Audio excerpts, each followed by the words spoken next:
नमस्कार दोस्तों, स्वागत है आपका अपने YouTube channel motivational study speaker में।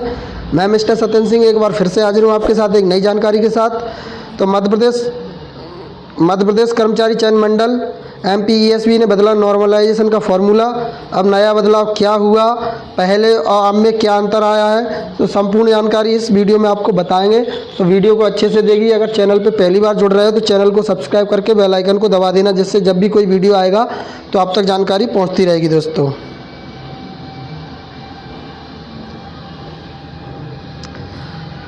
तो मध्य प्रदेश कर्मचारी चयन मंडल MPESB द्वारा आयोजित परीक्षाओं के परिणामों में नॉर्मलाइजेशन प्रक्रिया के तहत बदलाव किया गया है। इससे पहले परीक्षाओं के विभिन्न शिफ्टों में कठिनाई स्तर अलग अलग होने के कारण उम्मीदवारों के अंकों में असमानता देखी जाती थी। इस समस्या को हल करने के लिए MPESB ने इक्वी परसेंटाइल नॉर्मलाइजेशन पद्धति को अपनाने का निर्णय लिया।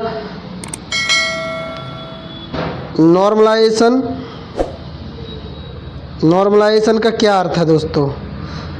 जब कोई परीक्षा अलग अलग शिफ्टों में आयोजित होती है तो हो सकता है कि किसी शिफ्ट का पेपर कठिन हो और किसी शिफ्ट का आसान। इस कारण एक ही परीक्षा में शामिल सभी उम्मीदवारों के अंकों की तुलना करना मुश्किल हो जाता है। नॉर्मलाइजेशन एक ऐसा तरीका है जिससे सभी शिफ्टों के कठिनाई स्तर को संतुलित किया जाता है ताकि सभी उम्मीदवारों के अंकों की तुलना निष्पक्ष तरीके से हो सके। पुराने नॉर्मलाइज सिस्टम की समस्या। पिछले नॉर्मलाइज सिस्टम में कुछ खामियां थी, जिसके कारण कुछ उम्मीदवारों के अंक 100 में से 101.66 तक पहुंच गए थे। यह प्रक्रिया पूरी अविश्वसनीय बना रहा था। खासकर जेल प्रहरी परीक्षा में ऐसे नतीजे देखने को मिले जिसके बाद विवाद खड़ा हो गया। इसी कारण MPESB को अपने नॉर्मलाइजेशन सिस्टम में बदलाव करना पड़ा। अब नया बदलाव क्या है? MPESB ने अब नॉर्मलाइजेशन के लिए नॉर्मलाइजेशन इक्वी परसेंटाइल स्केलिंग तकनीक अपनाने का फैसला किया है। इस नई प्रणाली के तहत हर शिफ्ट के उम्मीदवारों को वास्तविक अंकों को परसेंटाइल स्कोर में बदला जाएगा। अगर आपकी शिफ्ट का पेपर कठिन था तो नॉर्मलाइजेशन से आपको फ़ायदा होगा। अगर आपकी शिफ्ट का पेपर आसान था तो आपका स्कोर उसी हिसाब से एडजस्ट होगा। अब किसी भी उम्मीदवार का स्कोर 100 से अधिक नहीं होगा। यदि परीक्षा 2 चरणों लिखित और फिजिकल साक्षात्कार में होती है तो पहले चरण के अंकों को स्टैंडर्ड नॉर्मल डिस्ट्रीब्यूशन से जेड वैल्यू में बदला जाएगा। पहले और अब में क्या अंतर आया है? पहले क्या होता था? पहले सभी शिफ्टों को एक साथ नॉर्मलाइज किया जाता था। इससे हर शिफ्ट की कठिनाई अलग अलग होने के बावजूद सभी को एक जैसे अंक दिए जाते थे। नतीजा कभी कभी कुछ उम्मीदवारों को 100 से ज़्यादा अंक मिल जाते थे, जो गलत था। अब क्या बदला? अब हर शिफ्ट का अलग अलग नॉर्मलाइजेशन किया जाएगा।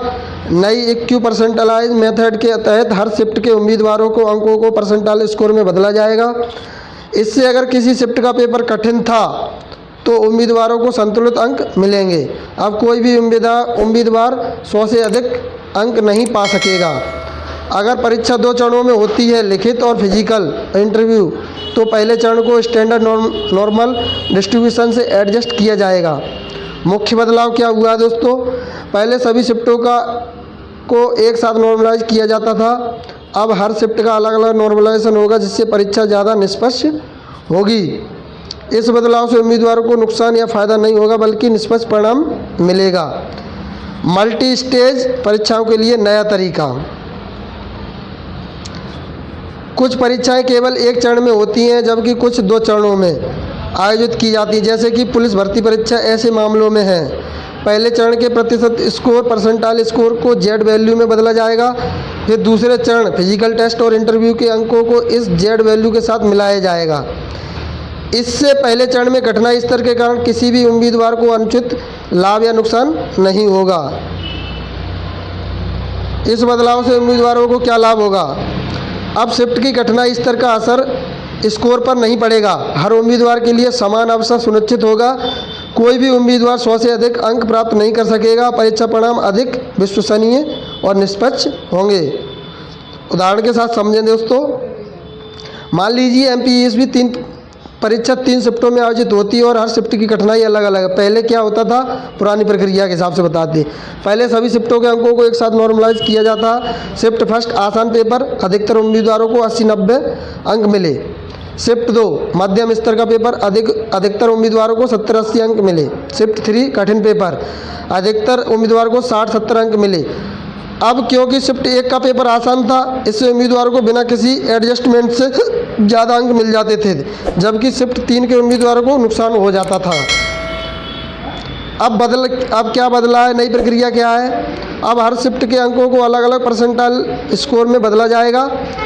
शिफ्ट फर्स्ट, अगर किसी उम्मीदवार के 85 अंक है तो यह 90 परसेंटाइल पर आ सकता है।